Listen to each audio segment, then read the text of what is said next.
दोस्तों Bret Hart versus Shawn Michaels के episode 1 में हमने बात करी थी उनके करियर और उनके ऑफ और ऑन स्क्रीन राइवलरी की, और इसके सेकंड एपिसोड में हम बात करेंगे Bret Hart versus Shawn Michaels versus Vince McMahon की। हाँ दोस्तों, विंस मैकमैन, कैसे ब्रेट हार्ट और शॉन माइकल्स की लड़ाई में विंस मैकमैन आ गए और कैसे विंस ने ब्रेट हार्ट को कंपनी से किया बाहर, और जब मॉन्ट्रियल स्क्रू जॉब हुआ था तो उसके बाद विंस ने एक इंटरव्यू दिया था और कैसे विंस ने अपनी साइड को शो किया और ब्रेट हार्ट को गलत बताया था पूरे वाक्य में। जानने के लिए वीडियो में शुरू से लेकर अंत तक बने रहिएगा। रेसलमेनिया 13 के बाद ब्रेट हार्ट इसके बाद व्हील चेयर पर दिखे थे और यहाँ पर उन्हें सच में नी इंजरी हुई थी ऑस्टिन के द्वारा। उन्हें टीवी पर सिर्फ प्रोमो कट करने के लिए ही लाया जाता था और मे 12 के रॉ के एपिसोड में हार्ट और माइकल्स रिंग में थे और यहाँ हार्ट अपने प्रोमो की गहराई में चले गए थे और स्क्रीन टाइम इशू होने लगता है। माइकल्स वहाँ खड़े थे, बस हार्ट अपनी भड़ास निकालने में लगे थे, फिर हार्ट खड़े हो जाते हैं। माइकल्स यहाँ हार्ट को स्विच चेंज म्यूजिक मार देते हैं और हार्ट के लंबे प्रोमो की वजह से रॉ ऑफ एयर हो गया था जो ओरिजिनली अलग तरह से प्लान था। यहाँ माइकल्स को रिप्लाई करने का मौका ही नहीं मिला था और वे इडियट की तरह बस खड़े रह गए थे।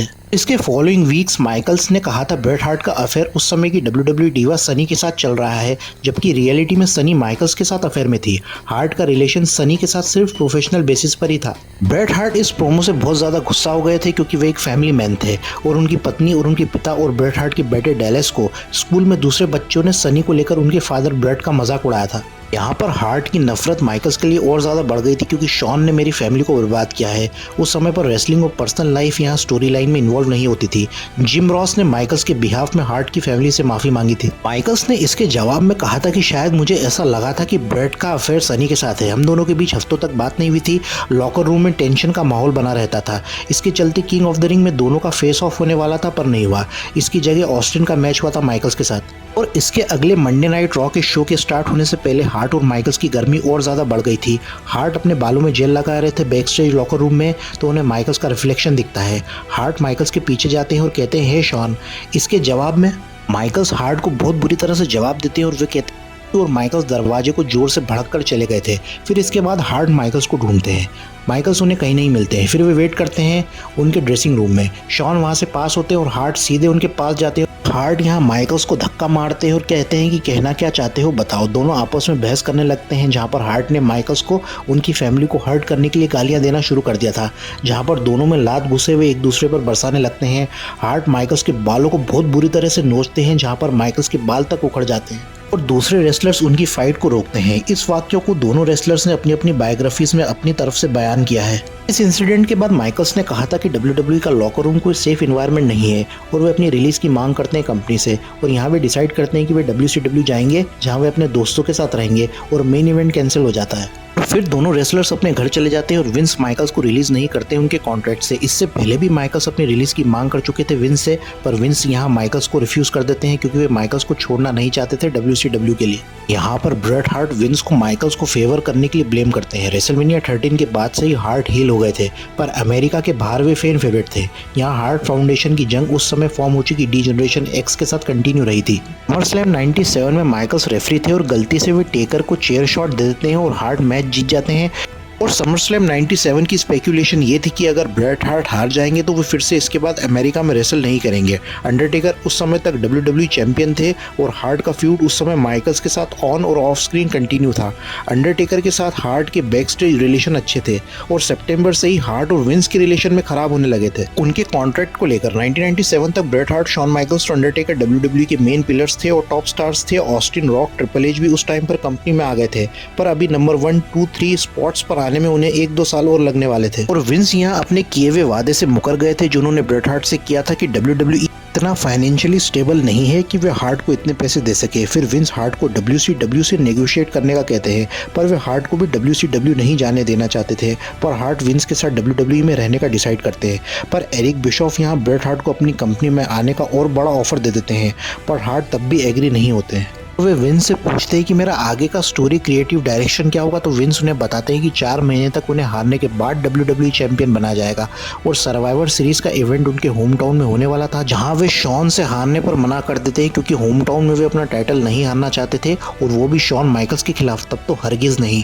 माइकल्स ने भी हार्ट से हारने के लिए मना कर दिया था और रूमर्स ये थे कि ब्रेट हार्ट WCW जाने वाले हैं और यहाँ क्रिएटिवली ये डिसाइड होता है कि हार्ट अपना टाइटल जीतेंगे सर्वाइवर सीरीज में और अगले मंडे को वे अपना टाइटल विंस को हैंडओवर कर देंगे और वे WWE से चले जाएंगे क्योंकि सर्वाइवर सीरीज पर ही ब्रेट हार्ट का ओरिजिनल कॉन्ट्रैक्ट खत्म हो रहा था और विंस ये नहीं चाहते थे कि हार्ट WCW नाइट्रो में जाकर अपना WWE टाइटल को कचरे में डाल दें।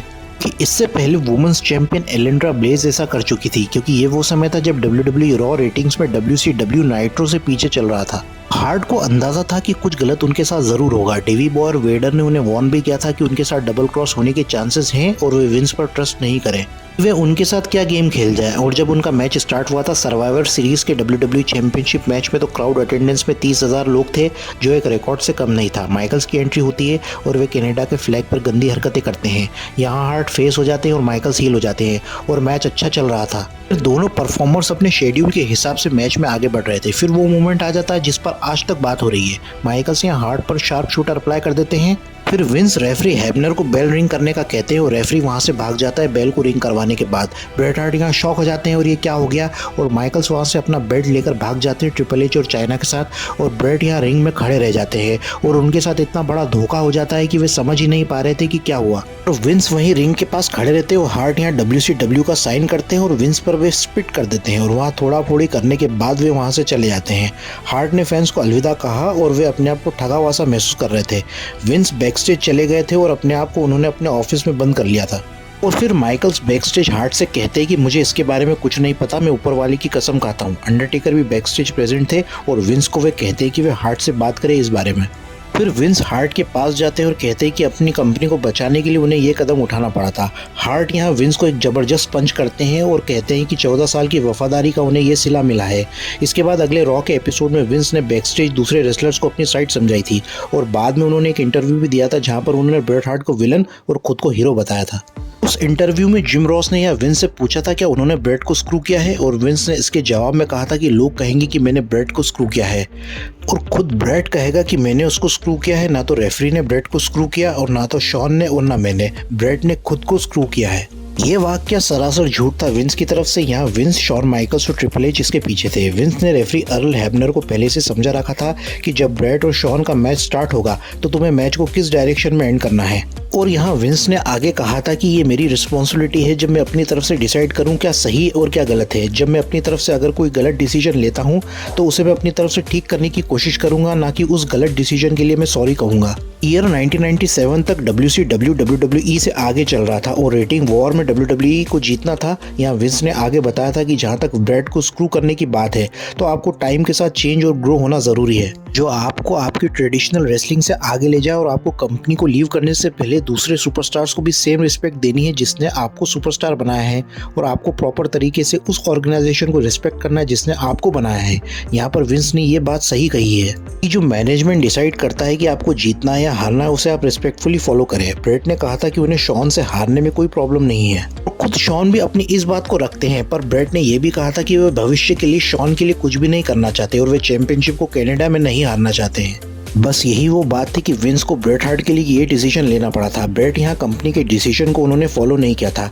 ब्रेट अपने फाइनल मैच में हारना भी नहीं चाहते थे, वो भी अपने देश कनाडा में, वो भी शॉन माइकल से तो बिल्कुल नहीं। वे किसी दूसरे कॉम्पिटिटर से भले हार जाएं पर शॉन माइकल से तो बिल्कुल नहीं। विंस ने अपने इंटरव्यू में आगे ये भी बताया था कि ब्रेट यहाँ दूसरे सुपरस्टार्स को रिस्पेक्ट शो नहीं कर रहा था जिसने उसे खुद को बनाने में मदद करी है और ऑर्गेनाइजेशन को जिसने उसे बनाया है। ये बात बिल्कुल सही है कि शॉन माइकल्स ने भी ब्रेट हार्ट को स्टार बनाने में मदद करी थी और खुद दोनों शॉन और Bret as a singles competitor जब एक दूसरे से भिड़ रहे थे और 1992 के हाउस शोज के दौरान शॉन माइकल्स ब्रेट हार्ट से बहुत सारे मैचेस में हारे थे।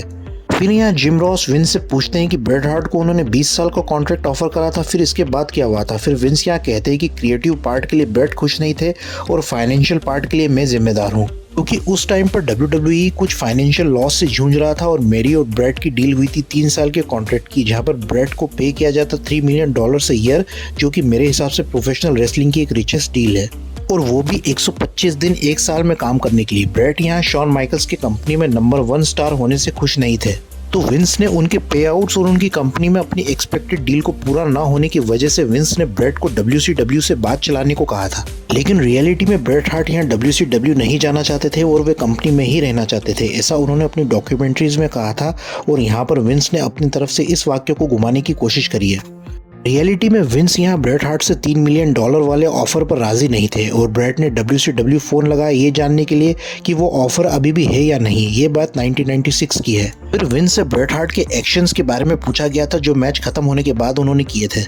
फिर विंस ने कहा मुझे गुस्सा बहुत आया था, मुझे कंकशन हो गया था और मुझे एक आंख से देखने में प्रॉब्लम हो रही है। ब्रेट को ऐसा करके गर्व हो रहा होगा कि उसने मुझे मारा और मैं होप करता हूँ कि ब्रेट की स्टोरी में ड्रामा हो ये बताने में कि वे WWE के ग्रेटेस्ट सुपरस्टार हैं और अगर उन्हें कंपनी को कुछ देना ही होता तो वे अपने कलीग सुपरस्टार्स को सेम रिस्पेक्ट देते जिसकी वजह से उन्हें सक्सेस मिली और जब मैच के एंड मोमेंट में वे वहीं खड़े रहते और अपने आप को ट्रू चैंपियन बताते एज अ ह्यूमन और एक रेसलिंग इंडिविजुअल भी। और मुझे ब्रेट हार्ट से कोई सिंपैथी भी नहीं है जो अपने आप को रेसलिंग ट्रेडिशनलिस्ट कहता है। उसने बिजनेस के लिए सही कदम नहीं उठाए जिसने उसे बनाया है। उसने अपने फैंस, परफॉर्मर्स और ऑर्गेनाइजेशन के लिए कोई रिस्पेक्ट नहीं की जिसकी वजह से वो अपने आप को ब्रेट द हिटमैन हार्ट बुलाता है। ब्रेट ने यहाँ अपनी तरफ से सबसे सेल्फिश डिसीजन लिया जिसके साथ रहना होगा उसे पूरी जिंदगी भर और यहाँ विंस कहते हैं ब्रेट स्क्रू ब्रेट। तो दोस्तों यहाँ पर हम Bret Hart versus Shawn Michaels के दूसरे एपिसोड को भी एंड करते हैं क्योंकि इनकी राइवलरी बहुत लंबी थी और इसे हम एपिसोड 3 में एंड करेंगे जिसमें हम बात करेंगे मॉन्ट्रियल स्क्रू जॉब से जुड़ी और गहरी बातों को और कैसे शॉन माइकल्स के साथ कर्मा हुआ और उनका रेसलिंग करियर खत्म हो गया रेसलमेनिया 14 के बाद और कैसे ब्रेट हार्ट ने अपना इम्पॉसिबल रिटर्न किया WWE में। तो जानने के लिए देखते रहिएगा wrestling stories and facts channel को।